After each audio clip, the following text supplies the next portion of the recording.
Hola, buenos días.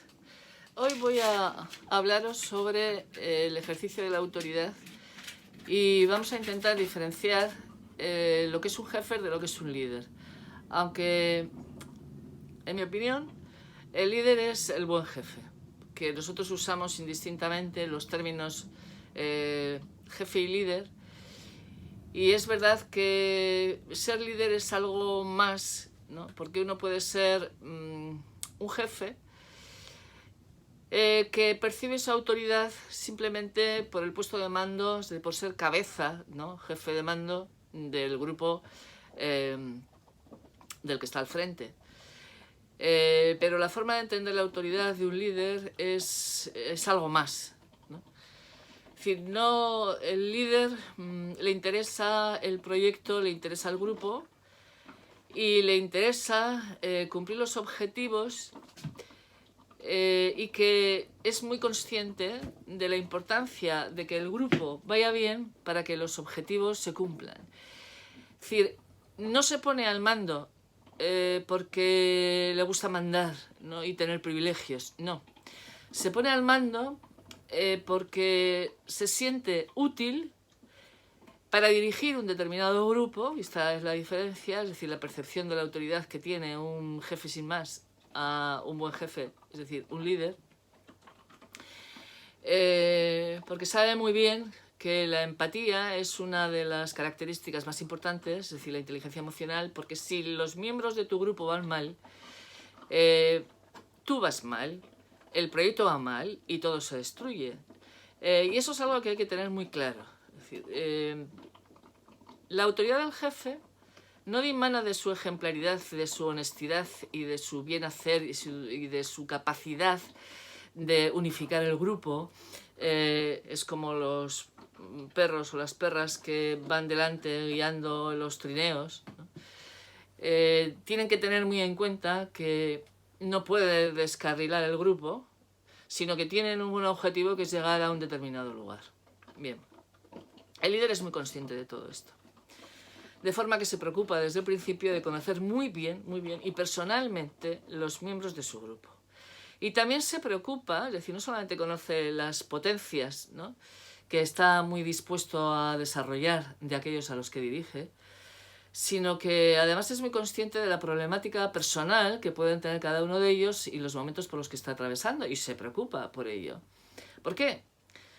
Porque sabe que un buen equipo, es decir, la fuerza, digamos, de un determinado proyecto y el cumplimiento o el éxito de los objetivos está precisamente en la capacidad que él siente que tiene para llevar a cabo ese proyecto unificando fuerzas, sacando todo el potencial de la gente que tiene, y desde luego está siempre dispuesto a ayudar.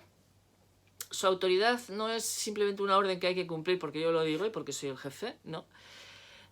Siempre se preocupa de dar explicaciones, de argumentar bien, de hacer entender a su equipo, ¿no?, por qué ordena lo que ordena y por qué manda lo que manda.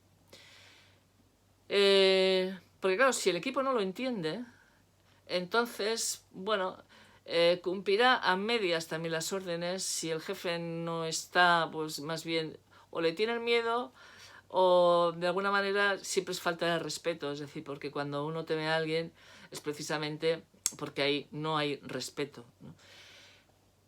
El líder nunca basa su autoridad en el miedo, sino en la confianza y en la influencia, en la voluntad de aquellos a los que dirige, y esos a los que dirige se sienten realmente protegidos, se sienten bien, sienten que están realizando su potencial, es decir, que el que lo dirige lo aprecia y que cuando cometen errores no trata de buscar culpables, sino de solucionar los problemas. Entonces, esa confianza que se genera desde el grupo hace que el grupo sea muy fuerte, que haya unión en el grupo, y el cumplimiento de las órdenes no será una especie de castigo, sino justamente el desarrollo del proyecto y de las propias potencias que cada uno tiene. Porque saber coordinar las potencias de distintas personas que valen para distintas cosas y en determinados momentos es fundamental. El líder sabe perfectamente delegar, ¿no? Cosa que el jefe sin más a veces aparece continuamente, está vigilando, es un ser vigilante, es un ser que además culpabiliza, es un ser que gusta de rodearse de aquellos que piensan como él, de esos que llamamos nosotros, pues bueno, pelotas, ¿no? El líder, sin embargo, no. El líder es muy respetuoso con todos sus miembros, conoce cuáles son sus fortalezas y sus debilidades, ayuda, no busca culpables, soluciona problemas y genera un ambiente en el equipo que es precisamente lo que permite que llegue a buen fin. Porque además, en las épocas en que el grupo está sometido a mucha presión, que a veces sucede porque los tiempos en los que se tiene que hacer el proyecto son muy ajustados, o hay gente que ha tenido alguna desgracia, o yo qué sé, o de repente uno se pone con una alta fiebre por COVID o cualquier cosa, o cualquier enfermedad, y el líder se preocupa por ellos y se preocupa también personalmente.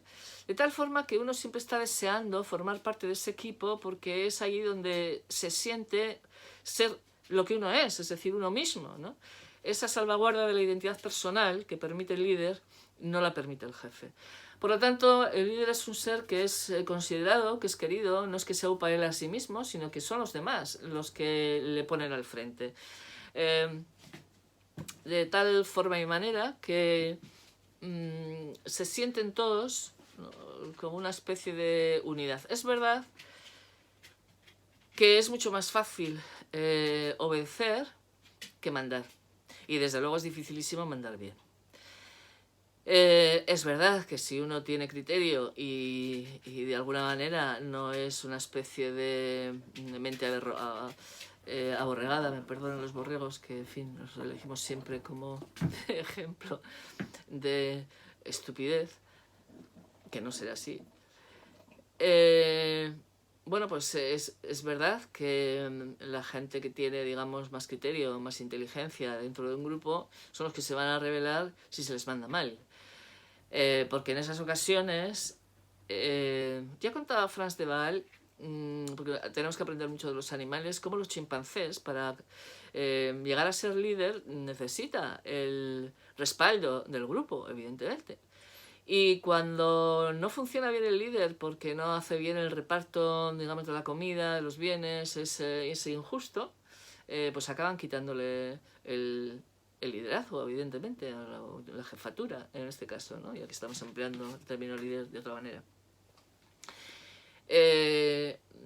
Uno no puede permanecer en el poder simplemente por los privilegios que le pueda dar el hecho de tener altas responsabilidades. No, no, no.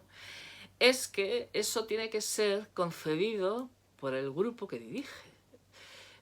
Si no, acaba perdiendo el poder. Es decir, un jefe, es decir, un mal líder, acaba perdiendo el poder cuando ninguno de sus del grupo que tiene que dirigir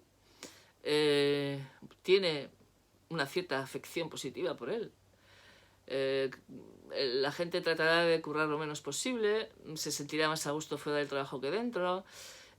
Cuando se dé la vuelta, pues se burlarán de su jefe, etcétera, etcétera. Y por lo tanto, el proyecto de esa manera pues nunca llega a buen fin. Esto hay que tenerlo muy, muy en cuenta. Nosotros a veces olvidamos que somos seres que nacemos y vivimos en una jerarquía y que por lo tanto siempre tiene que haber alguien que mande. Uno se da cuenta, por lo menos en mi caso yo me di cuenta, y yo me acuerdo perfectamente, mi hijo, mi bebé puesto a mi lado, yo creo que entonces tendría como un mes, y fue la primera, me miró, y fue una mirada en la que yo fui consciente de que ahí había pues otro ser, otra alma, ¿no? Y que yo tenía la responsabilidad de llevar a buen puerto, ¿no?, a aquel ser, y me dio un vértigo terrible. Entonces me di cuenta, ¿no?, de la dificultad que supone tener el mando, ¿no? Y liderar algo, ¿no?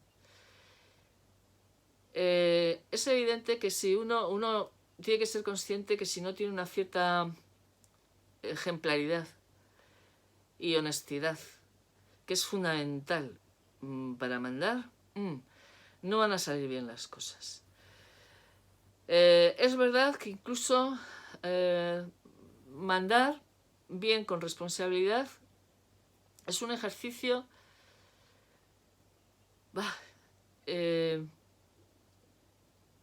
terrible, ¿no? de estructuración de uno mismo cuando está al mando de algo.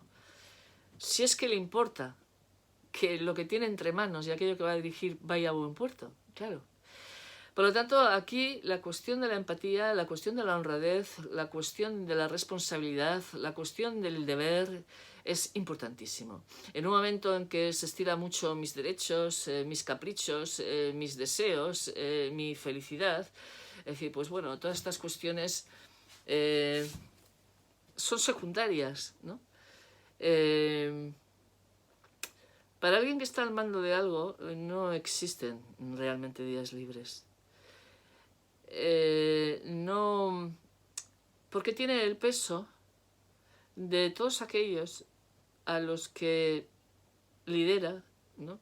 Y el peso de conseguir el objetivo, conseguir que el proyecto llegue a buen fin.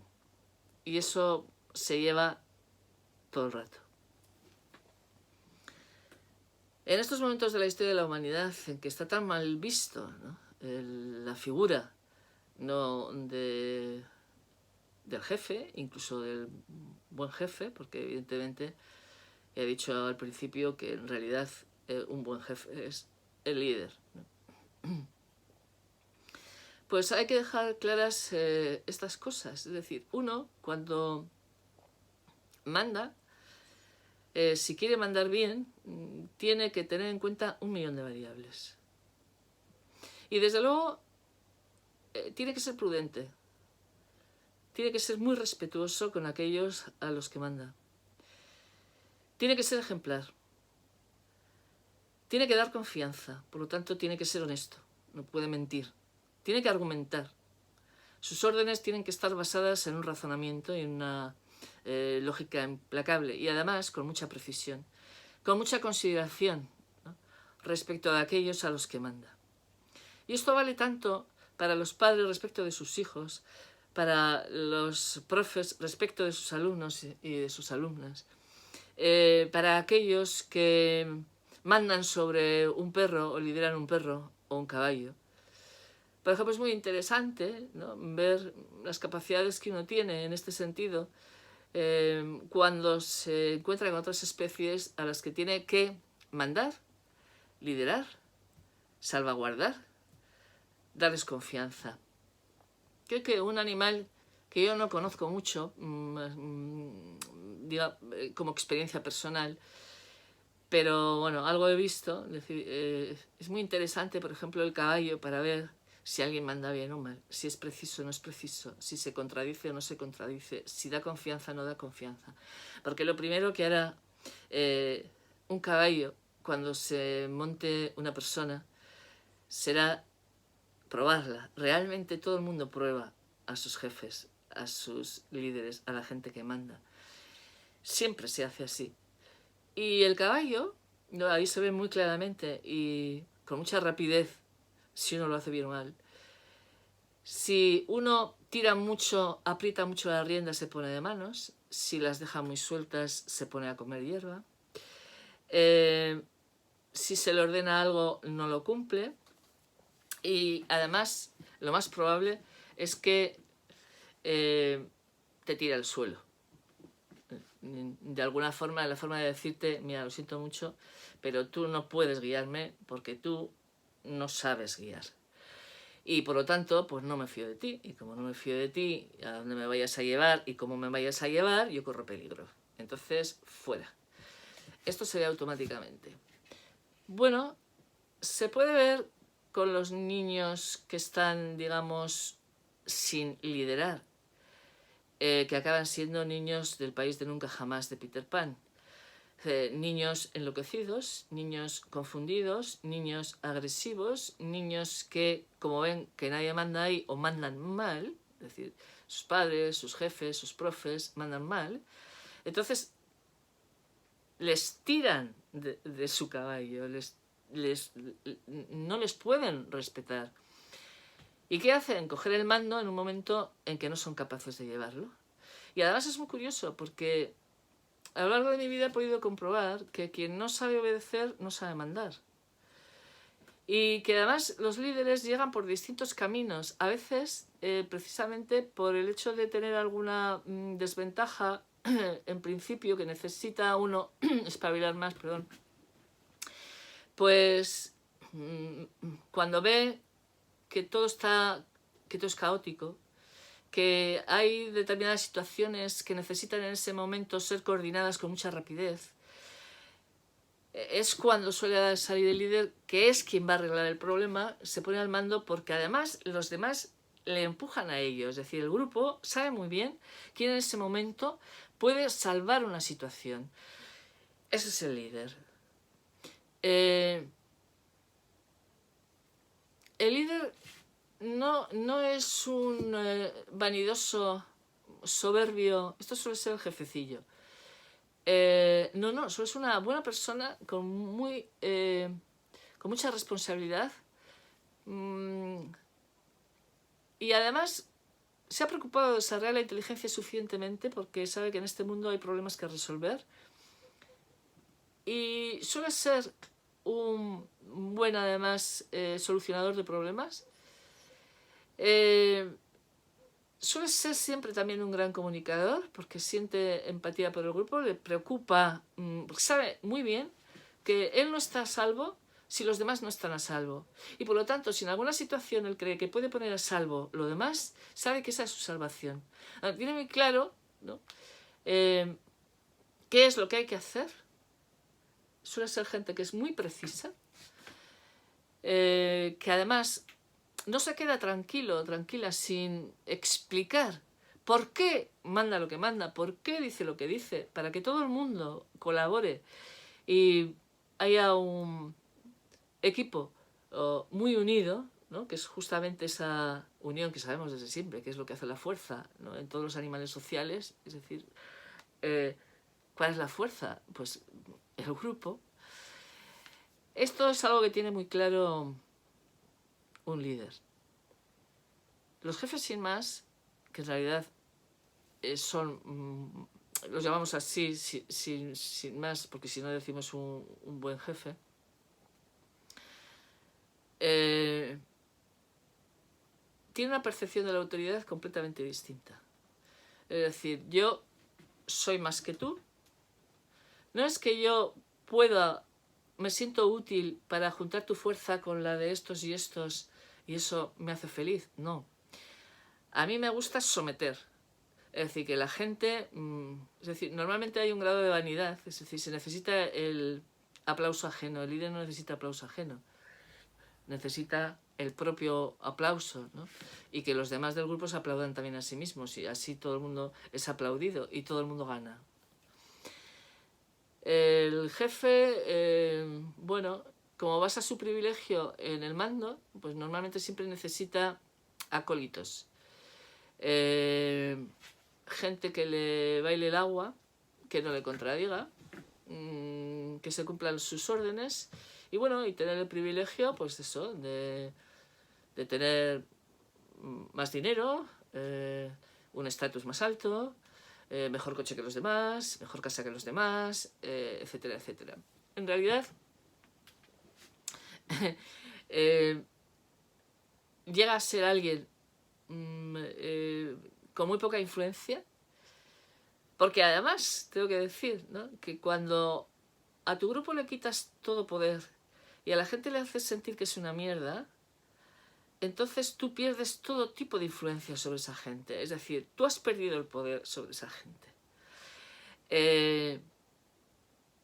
Y esto es algo que a veces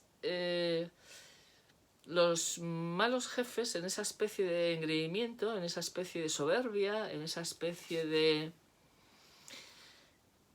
de entrenamiento que hace uno consigo mismo. No es que los demás le hayan puesto en el trono, no, es que te has puesto tú. Entonces acaban, digamos, fracasando personalmente y el proyecto también. Así que será destituido más tarde que pronto, perdón, más pronto que tarde. A veces algunos duran mucho, ¿eh? Estoy pensando ahora mismo en uno que tiene mucho que ver con nuestro país, que está durando. Pero caen. Y además sin el reconocimiento de nadie. Hay gente que uno recuerda como alguien que ha hecho que uno sea mejor, que uno aprenda, que uno tenga una buena concepción de sí mismo, que uno haya logrado determinados objetivos y lo recuerdas con un cariño. O sea, aquellos que te han mandado bien, Dios mío de mi vida, ese es el lujo más grande que puede tener un animal social. Tener alrededor gente que manda bien. En algún momento a todos nos toca obedecer y a todos nos toca mandar, aunque sea a nuestros hijos, a nuestros perros. Ya es algo que puede facilitarte la vida si lo haces bien o dificultártela muchísimo. De manera que es muy interesante hacer esto con mucha responsabilidad. Bien, deberíamos tomar nota, por ejemplo, de otros animales que también son animales sociales, es decir, el liderazgo del lobo, ¿no? Cómo además se pone detrás, va toda la manada adelante, porque él tiene que visualizar cuáles son los riesgos, los peligros. La gente piensa que porque comen antes que los demás y tal, pues eso es una especie de... con la mala cosa. Pero simplemente lo hacen porque el grupo depende de la supervivencia del líder. Esto en la especie humana también acontecía. Los niños eran cuidados, pero no mimados y consentidos para que pudieran ser algún día adultos, cosa que ahora no se hace así. Y además, precisamente los que comían más eran aquellos que tenían que trabajar más para el mantenimiento de los que no podían trabajar y solamente tenían que aprender, jugar y demás. Que eso tenía una lógica, que se ve siempre como del lado del mal, pero no. En el caso de las hienas es clarísimo, es decir, siempre son los adultos los que comen antes porque necesitan esa energía para cazar, porque si no cazan, con ese quantum de más de energía no pueden dar de comer a los pequeños. Ese es un problema muy grande. Claro, nosotros como ya de alguna manera nuestra segunda piel, que es la cultura, ha hecho que a veces hagamos una especie de forceps imposible e indeseable con nuestra naturaleza, ¿no? Que está vinculada con el reino animal, pues hacemos barbaridades a la hora de, por ejemplo, de educar. Es decir, niños que controlan el mando de la tele, diseñan el menú, son capaces de soltar exabruptos, ¿no? O insultar a sus padres, incluso patadas, pegar, niños, cada vez vemos eso más, mandar a la mierda a los padres y no les pasa absolutamente nada, sino que además los padres van y dicen, bueno, entonces no, a ver, no hagas eso, no sé qué. Es decir, a ver, ese ejercicio de autoridad es nulo y nefasto. Ese niño es un niño, va a ser un niño perdido, claramente perdido. ¿Pero qué estamos haciendo? O sea, es que nadie es capaz de agarrar a veces así, pum, de la pechera, suspenderlo en el aire, hacerle ver que incluso es un enano cuya fuerza física no le permite hacer frente a ningún otro que sea grande. ¿O qué pasa? ¿Que se nos ha olvidado las leyes fundamentales? O sea, no hace falta pegar. O sea, la mirada del padre o de la madre al niño, con la suficiente adrenalina en los ojos como para hacerle entender que ha pasado una línea roja y que eso no se lo vas a permitir, es suficiente para que no lo vuelva a hacer. La gente piensa que no, los que se van a desmadrar y se van a ver en una situación absolutamente horrenda son esos padres que son absolutamente permisivos, que no ponen órdenes, que no ponen reglas, que no mandan. ¿Por qué? Oye, que hay que mandar y poner órdenes, en fin, la autoridad es una cosa muy mala, que los niños tienen que ser felices, hacer lo que les dé la gana, porque luego ya la vida les pondrá en su sitio, ¿no? Es que cuando la vida los ponga en su sitio, es que igual no tienen sitio, o sea, porque no tienen, han perdido su capacidad de ser humanos, son una especie de troles enloquecidos, ¿no? Que se dedican a destruir todo lo que tienen alrededor. de la mala uva que les acompaña. Porque claro, si a ti nadie te ha dirigido, ¿cómo puedes estar orientado en este mundo? Es imposible. Y esto, que vale tanto para educar animales, como para educar niños, como para educar también en las escuelas y en los centros de educación, pues es muy de tener en cuenta, a mi entender. Si nosotros nos fijamos, por ejemplo, en que los delfines, ahí además cuando se dice que, bueno, el pez grande se come al chico, pues bueno, podemos fijarnos en los delfines. Los delfines no han sido jamás comidos ni uno solo por un tiburón. Es más fuerte. ¿Por qué? Porque tiene una capacidad de interacción en el grupo. Tiene una capacidad de sorprender, de hacer estrategias, es decir, es la inteligencia, pero intergrupal, porque, a ver, en los animales sociales la inteligencia de cada individuo aumenta en colaboración con los demás. Yo he hecho mucha en falta, a mis alumnos. ¿Por qué? Porque mi inteligencia funcionaba mucho mejor en presencia de ellos. Estás, digamos, en interacción, es decir, tienes un montón, como diría yo, tienes un montón, como por poner el símil de las computadoras, de ordenadores en red, que eso multiplica la capacidad intelectual muchísimo. Es decir, cuando se unifica un grupo, cuando un grupo está trabajando, está interaccionando, eso suma, o sea, son redes neuronales a tope. Entonces, eso es lo que hacen los delfines, cosa que no hacen los tiburones. Un tiburón no se puede comer un delfín. Y eso hay que tenerlo muy en cuenta. Hay que tener también muy en cuenta, es verdad que la experiencia, es decir, es verdad que hay gente que se hace mayor y cada vez es más idiota, o sea, que quiere decir que tampoco eso significa que los líderes tienen que ser un poco mayores. Hay veces que se puede ser antes, pero es muy difícil sin ningún tipo de experiencia, o por lo menos, si uno lidera algo, tener alrededor gente bien elegida en función de su experiencia y su saber. No en función del amiguito que sea y de que me baile y que me diga, me aplauda siempre, ah, qué bien lo haces todo, qué estupendo, ¿no? No. Entonces, bueno, pues hay que tener muy claro todo este tipo de cuestiones y mirar también mucho a los animales. Es decir, cómo las hienas adultas comen antes que las pequeñas. Cómo las elefantas mayores, que son las que guardan, porque además tienen mucha memoria, entonces guardan la experiencia, que son las que dirigen el grupo, porque saben perfectamente por dónde tienen que ir, qué tienen que evitar, qué lugares tienen que evitar. Qué poco nos fijamos a veces en otras especies, ¿verdad? Qué poco nos interesa aquello con lo que estamos hermanados. Es decir, nosotros somos el producto también, ¿no? Es verdad que la evolución es un árbol con muchas ramas, ¿no? Y nosotros venimos de una, bueno, de una y de otras tantas ramificaciones anteriores, ¿no? Pero a ver, que nosotros tenemos dentro, pues, no sé, el cerebro de reptil, no sé, tenemos virtudes de lobo, de tal, de cual.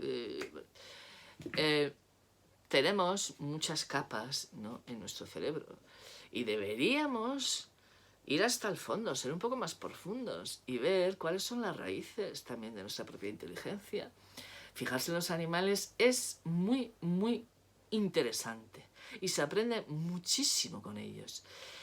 Y respecto del liderazgo, yo la primera vez que tuve contacto con caballos hace muchos años me di cuenta, digo, wow, si uno quiere mandar, lo primero que tendría que hacer es equitación, porque te das cuenta perfectamente, digamos, a nivel básico y primario, cuando además tu cuerpo, tus gestos, tus acciones, tus emociones van en la dirección correcta o no.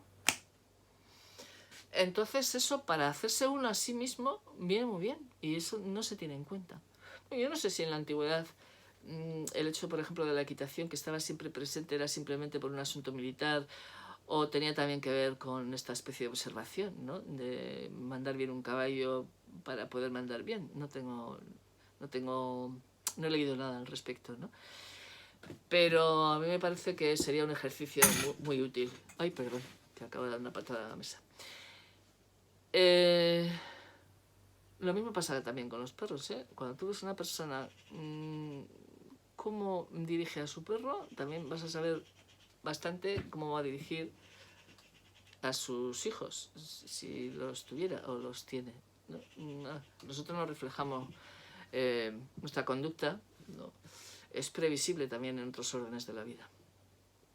Bien, ya para terminar esto, me gustaría hacer referencia a una historia que, bueno, de la que me he enterado hace poco, aunque luego me he dado cuenta que se hizo una película al respecto, creo que fue Disney, que fue sobre un perro, una especie de mestizo de husky, en el pueblo de Nome. Bueno, hubo una epidemia de difteria.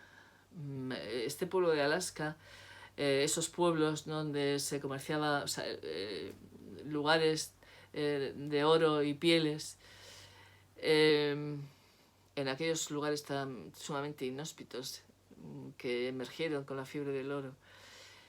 En ese pueblo empiezan a darse cuenta que están muriendo niños y bueno, y descubren que bueno, es la difteria, y el hospital que tienen más próximo, los antivirales, no, la antitoxina está caducada y entonces no tienen otra.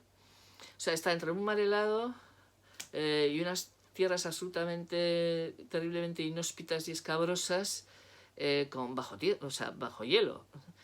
Esta es la disyuntiva.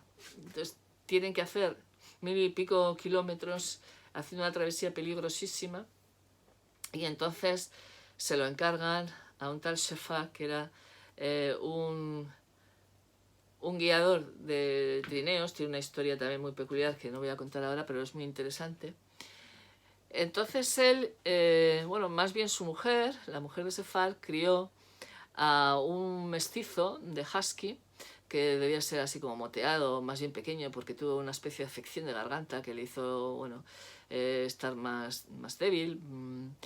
No debía ser ni muy aparente, ¿no? Y era además más bien pequeñito. Lo que pasaba es que Shefar acabó bastante alto, porque cada vez que él tenía que irse a trabajar y a entrenar los perros de trineo, que pues el perro se escapaba de casa, Togo, que se llamaba Togo, en honor a un almirante japonés, y iba a buscarlo. Entonces él acabó harto y se lo regaló a una amiga. ¿Qué pasó? Que Togo volvió a casa, vamos, inmediatamente. O sea, y entonces él se da cuenta que tiene una cualidad en la que no había prestado atención, y que es que era muy capaz de encontrar la distancia más corta entre dos puntos. Bueno, este perro, que empieza como una especie como de casi de ser abocado al fracaso, ¿no? Y entonces le hace de espejo al propio Shefar, porque él se da cuenta que él es un inmigrante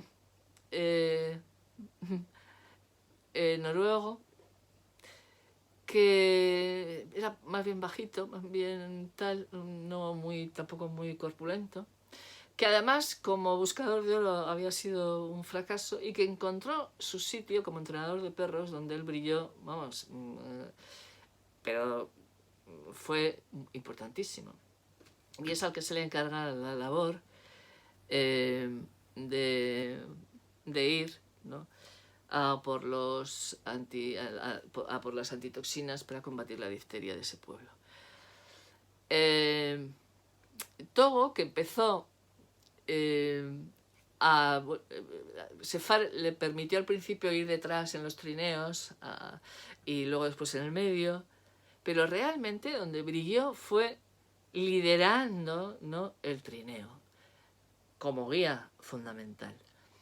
De hecho, a lo largo de la travesía y muchas travesías que hicieron, se salvaron la vida mutuamente. La historia de Togo con Shefar, la verdad es que a mí me parece tan sumamente mágica, tan sumamente, es decir, cómo ser capaces de hacer entre ellos dos era como un doble liderazgo, ¿no?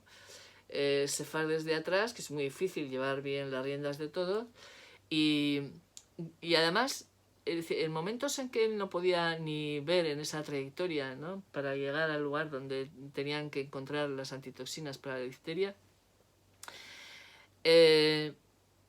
tenía que, como entre los horrores de la neblina, las tormentas de nieve que no podía ver, se tenía que fiar del instinto de Togo, del perro. Y el perro logró el cometido. Es verdad que ellos no... Hay una estatua en Estados Unidos de Balto, que es otro perro, que es el que culminó el final del trayecto. Pero no se reconoció suficientemente porque la mayor parte del kilometraje por la zona más difícil, donde las posibilidades de morir eran muy altas, ¿no? la hizo este hombre, este Musser, que es un guiador de trineos, con el perro llamado Togo. Una historia maravillosa de equipo, de buen liderazgo, ¿no? Para conseguir objetivos y salvarse y salvar a mucha otra gente y a muchos niños de morir de difteria. Un beso muy grande. Hasta otra. Por cierto, que a veces se me olvida de decirlo, pero me gustaría que si os ha servido de algo o, bueno, os ha gustado, le deis like por el asunto de la situación de los vídeos del algoritmo de YouTube. Y si le dais a suscribirse, pues tanto mejor, y a la campanita para que os avise cuando subo algunos vídeos. Hasta la próxima y muchas gracias por estar ahí. Un beso a todos y a todas. Hasta luego.